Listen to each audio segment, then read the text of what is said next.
Et puis, je vais refaire un petit coucou parce que je trouve que c'est une éditrice absolument. L'éditeur, c'est un petit éditeur, mais qui est complètement. On va me dire que je suis payé pas du tout. J'aimerais bien parce que voilà. Ça s'appelle l'affaire Rose-Keller de Ludovic Miserol. Ça s'appelle, c'est l'affaire Rose-Keller de. C'est en fait Rose-Keller, c'est Sade. Hein. C'est une jeune femme qui est très amoureuse de son mari, mais son mari, c'était un grand amour, hein, mais son mari, il meurt et elle se retrouve, elle était dans je trouve une usine de tissage, la ferme, elle se retrouve comme on est au XVIIIe siècle, hein, il n'y a pas d'assurance chômage, tout ça. Elle se retrouve aux abords d'un pont à Paris, et elle voit un mec assez élégant, bien habillé, avec un carrosse qui lui propose...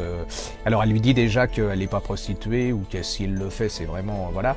Mais elle aime son mari et tout, et il lui propose de venir faire son ménage dans sa maison de campagne.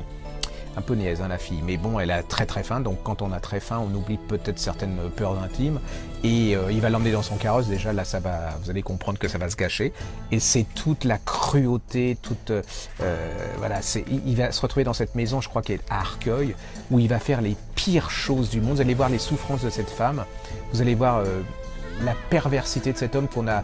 Il y a une population de certains critiques qui ont une espèce de fascination pour cet homme et qui en ont fait quelque chose d'absolument extraordinaire d'un point de vue littéraire, mais je trouve que toute la beauté littéraire, si tant est qu'il y en ait, ne vaut pas tout ce que ces femmes ont subi, et vous allez voir ce qu'elle va subir. C'est un excellentissime... Alors je vous la fais glauque là, hein, mais c'est pas du tout ça. Une fois que vous êtes dedans, il y a un suspense, vous tournez les pages, et je trouve qu'il n'a pas le succès qu'il mérite. Alors je l'avais déjà chroniqué, et je trouve en plus j'adore la couverture, je trouve qu'ils ont une identité...